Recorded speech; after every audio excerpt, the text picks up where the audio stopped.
100 రోజుల్లో 6 గ్యారెంటీలు అమలు చేస్తాం అని చెప్పి 400 రోజులైంది. 100 రోజులు పోయింది, 400 రోజులకు వచ్చింది. 6 గ్యారెంటీలలో అర గ్యారెంటీ మాత్రమే అమలైంది. 6 గ్యారెంటీల్లో అర గ్యారెంటీ మాత్రం అమలైంది. అది ఏది? అదొక ఫ్రీ బస్సు.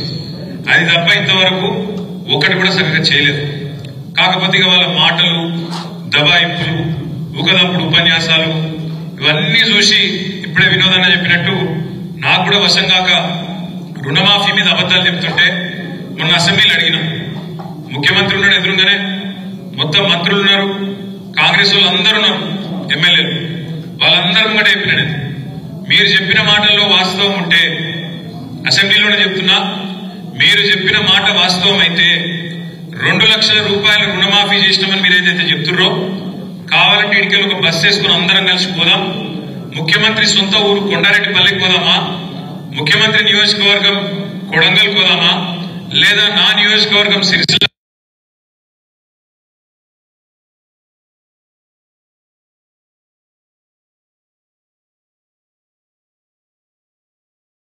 రాజీనామా చేసు కాదు, రాజకీయ సన్యాసం తీసుకుని అక్కడికి వెళ్ళండి మీకు అని చెప్పారు. కానీ కాంగ్రెస్ వాళ్ళు పాపం వాళ్ళు బయటనేమో నరుకుతున్నారు, అసెంబ్లీలో అడిగే వరకు నోరు పడిపోయినట్టు అయిపోయింది. ఏం చెప్పాలి? అటు ఇటు ఇటువంటి చూసారు. వెనకకెళ్ళి పెద్దపల్లి ఎమ్మెల్యే వేసాడు చెంగుమని. పెద్దపల్లి ఎమ్మెల్యే ఉన్నాడు విజయరమణారావు, మా మాజీ ఎమ్మెల్యే మనోహర్ రెడ్డి సాబు ఇక్కడనే ఉన్నాడు. విజయరమణారావు లేచాడు, ఆయనకు రేషం వచ్చింది లేచాడు, మైక్ తీసుకున్నాడు. ఏం చెప్తాడు రా నేను అనుకోండి, మీరు రాత్రి దమ్ముంటే పెద్దపల్లికి మా దగ్గర 70% రుణమాఫీ అయింది అన్నాడు. నేను అదే మీరు సిగ్గులేదురా పోయి, మీకు ముఖ్యమంత్రి ఏమో 100% అంటాడు, ఎమ్మెల్యే 100 అంటాడు, బయట బ్యాంక్ కూడా చాలా అంటాడు, బయట పోతేనేమో 20% కాలేదు, సిగ్గు ఇచ్చేది లేదు మీకు, కనీసం అబద్ధాలు చెప్పుకుంటున్నారని ట్రైనింగ్ తీసుకొని చిని మీరు బేకారు అని చెప్పండి. వాళ్ళ వాస్తవం ఏంటంటే వాళ్ళకు పరిపాలన సాధన అయితే లేదు, వాళ్ళకు నడపస్తలేదు, నడపరాక ముఖం బాగాలేక అద్దం పలుకుంటున్నాడు ఎక్కడికోడు గట్ల. ఇప్పుడు ఏంది? నాకు నడప సాధన అయితే లేదు, ఏం చేయాలి మరి? నేను రాష్ట్రం పరిస్థితి బాగలేదు అని చెప్పాలి. రాష్ట్రం పరిస్థితి కాదు, నీ నెత్తి బాగలేదు, నీ నెత్తిలో కూర్చులేదు. దానికి ఎవడేం చేస్తాడు? నీకు తెలివి లేక, చాతగాక, దద్దమ్మవై అడ్డగోలు హామీలు ఇచ్చి, పనికిమాలిన హామీలు ఇచ్చి, 100 రోజుల డైలాగులు కొట్టి, అఫిడవిట్లను పోజులు కొట్టి, దేవుళ్ల మీద ఒట్లు పెట్టి, ఏదో పీకుతామని ఏదో పెద్ద బిల్డప్ ఇచ్చి వచ్చినాం. వచ్చి ఇవాళ ఏమైతుంది? చాతన అయితే లేదు, ఏం చేయాలో తెలుస్తలేదు. తెలియక ఇప్పుడు ఇక్కడికి వస్తుంటే ఇక్కడ చూసిన బయట కరెక్ట్ గా మన ఆఫీస్ ఎదురుగా టెంట్ వేసుకున్నాం. ఎవరు? సర్వశిక్ష అభియాన్ ఉద్యోగులందరూ టెంట్ వేసుకున్నారు. నేను అడిగితే వాళ్ళని, ఏందమ్మా ఏమైంది అని. ఏం లేదు సార్, ఈ రేవంత్ రెడ్డి సరిగ్గా నవంబర్ 23లో మా దగ్గరకు వచ్చిండు సార్. వచ్చి ఏం చెప్పిండు? మీరు ఛాయ్ తాగే లోపల, ముఖ్యమంత్రి అనేటోడు అనుకుంటే ఛాయ్ తాగే లోపల మీ సమస్య పరిష్కారం చేయొచ్చు, ఛాయ్ తాగే లోపల గవర్నమెంట్ ఆర్డర్ ఇచ్చి పంపించచ్చు, ఏముందమ్మా మీ సమస్య అని చెప్పిండు. చెప్పుడే కాదు, నన్ను గెలిపియండి, నేను పిలుచుకుంటా, ఛాయ్ తాగిపిస్తా, ఛాయ్ తాగే లోపల జీవో ఇచ్చి పంపిస్తా అని చెప్పిండు. అన్న మరి ఆయన ఛాయ్ పత్తి దొరుకుతలేదా, బాగా దొరుకుతలేవా, నీళ్లు దొరుకుతలేవా, ఏం దొరుకుతలేదో మాకు అర్థం కాక టెంట్ వేసుకొని కూర్చున్నాం అన్నారు. ఇక ఛాయ్ పత్తు మరి చక్కెరను అదేదో లేకపోతే మనం పంపిస్తాం. 22,000 మంది వాళ్ళు ఎదురు చూస్తారు. ఆడబిడ్డలకు చెప్పిండు, కేసీఆర్ ₹1,00,000 ఇస్తాడు, నేను తులం బంగారం ఇస్తాను. మరి ఇప్పుడు బంగారం చేపలు దిగుతలేదా? అయినాడు పుడతలేదా బంగారం? తులం బంగారం దొరకలేదా? సంవత్సరం అయిపోయి ఎన్ని లెక్కలైనాయి? 4-5 లక్షల పెళ్లిలైనాయి. ఒక్కలకన్నా నచ్చిందా? రాలే. రుణమాఫీ అన్నాడు. నేను ముఖ్యమంత్రిని అడుగుతున్నా, మళ్ళొక్కసారి వేదికగా అడుగుతున్నా, నిన్న చెప్పినా మళ్ళీ చెప్తున్నా, ఎంత సిగ్గుదప్పిన ప్రభుత్వం అంటే, ఎంత ఇజ్జత్ లేని ప్రభుత్వం అంటే కాంగ్రెస్ ప్రభుత్వం. వీళ్ళే చెప్పారు. ఏం చెప్పారు? డిసెంబర్ 3కు ముందు తీసుకుంటే, అప్పుడు ఆదుకుంటాలి మీకు, మనం రైతు బంధు కోసం 7,600 కోట్లు తయారు చేసి పెట్టినాం డిసెంబర్ లో. పోయిన సంవత్సరం ఇదే టైం పెడితే రేవంత్ రెడ్డి ఉత్తరం రాసిండు ఎలక్షన్ కమిషన్, మీరు అర్జెంట్ గా ఆపాలి, లేకపోతే ఎన్నికల ప్రభావం పడుతుంది, కేసీఆర్ మళ్ళీ రైతులందరూ మళ్ళా ఓట్లేసి మళ్ళా గెలిపిస్తారు, మీరు ఆపుండ్రి అని ఎలక్షన్ కమిషన్ ఉత్తరం రాసిండు. రాస్తే ఎలక్షన్ కమిషన్ వాళ్ళు ఎన్నికలు ప్రభావితమైతే అని చెప్పి ఆపేసారు. అప్పుడు ఏం చెప్పిండు రేవంత్ రెడ్డి? డిసెంబర్ 3కు ముందు తీసుకుంటే ఎకరానికి 5,000, డిసెంబర్ 7 తర్వాత తీసుకుంటే ఎకరానికి 7,500 అన్నాడు. 7,500 కాదు, 75 పైసలు ఇచ్చిండు. వీడు 75 పైసలు ఆ రోజు మనం ఏదైతే కూడబెట్టి కోట్లు అవి మళ్ళా 3-4 నెలలు సదానికి గవే ఇచ్చిండు. దాని తర్వాత పార్లమెంట్ దాకా ఇచ్చిండు.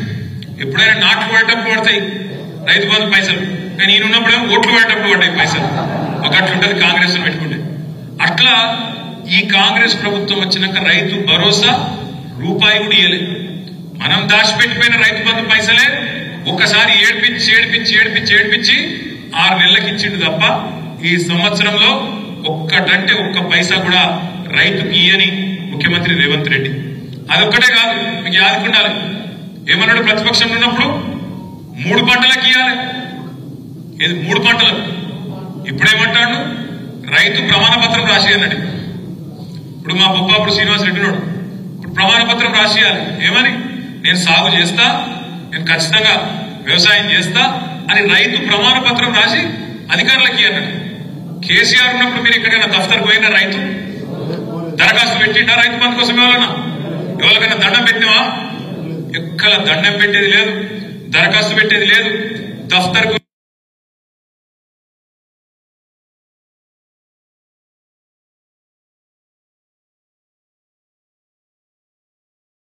కోట్ల రూపాయలు రైతుల ఖాతాల్లో జమ చేసిన నాయకుడు కేసీఆర్ గారు. 80,000 కోట్లు ఏది ఒక రైతు బంధు. ఇంకో దిక్కు రుణమాఫీ రూపంలో మరొక 27,000 కోట్లు.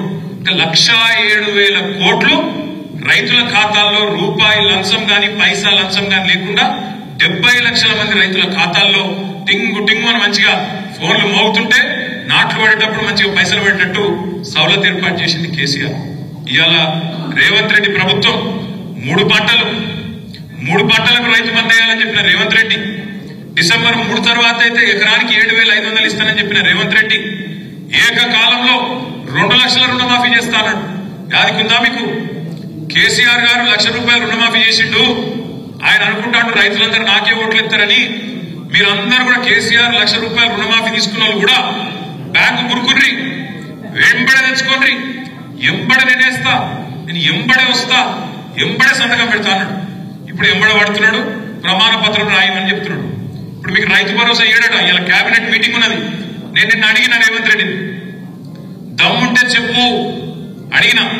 ఎలక్షన్లకు ముందేమో వరంగల్ రైతు డిక్లరేషన్ అన్నావు, ఇలా రైతు డిక్లరేషన్ ఇవ్వాలంటున్నావు. ఇది ఎక్కడి నీతి? రైతు ప్రమాణ పత్రం రాసిచ్చుడైంది, ఎందుకు రాసియాలే? తెలియదా? ఇవాళ ఊళ్ళల్లో మీ అధికారులకు అగ్రికల్చర్ ఎక్స్టెన్షన్ ఆఫీసర్ తెలియదా? అక్కడ ఉండే గ్రామ పంచాయతీ సెక్రటరీకి తెలియదా? లేదా ఊర్లో ఉండే సర్పంచ్కి తెలియదా? ఎంపీటీసీకి తెలియదా? ఏ రైతు సాగు చేస్తుండో ఏ రైతు సాగు చేస్తున్నాడో తెలియదా? ఇలా రైతులను బదనాం చేసే కుట్ర అసెంబ్లీలో పెట్టిండు కాగితం. ఏమంటాడా కాగితంలో? రైతు బంధు వల్ల 22,000 కోట్ల రూపాయలు దారి వెళ్ళినాయని చెప్పి ఒక చెత్త మాట, రైతును బదనాం చేసే మాట, రైతును దొంగగా చిత్రీకరించే మాట మాట్లాడుతూ ఉన్నాడు. 22,000 కోట్లు దారి వెళ్ళినాయి అంటాడు. నాకు నిజంగా అర్థం కాకపోయి నేను అక్కడ ఉండే అధికారులను అడిగిన, వ్యవసాయ అధికారులు కనబడ్డారు అసెంబ్లీలో. అడిగిన, ఎక్కడికి వెళ్ళి వచ్చిందా మీకు ఈ లెక్క అని అడిగిన. 22,000 కోట్లు అంటున్నారు, ఏడ దారి మళ్ళినాయి, ఏ ఊర్ల దారి మళ్ళినాయి, ఏ సర్వే నెంబర్కి పోయినాయి, ఎవరి ఖాతాలో పడ్డాయి చెప్పుని మాకు అన్న. అంటే వాళ్ళు ఏం చెప్పారు ఎరికేనా? సారిగా మా పేరు చెప్పకూరు. కానీ వాస్తవం ఏంటంటే ఇప్పుడు వానాకాలం పట్టేస్తారు. వానాకాలం దగ్గర 1.5 లక్షల ఎకరాలు కేసీఆర్ వచ్చిన తర్వాత నీళ్ళు వచ్చినాయి, కరెంట్ మంచిగా వచ్చింది, రైతు బంధు వచ్చింది, రైతుకు ధైర్యం వచ్చింది కాబట్టి 1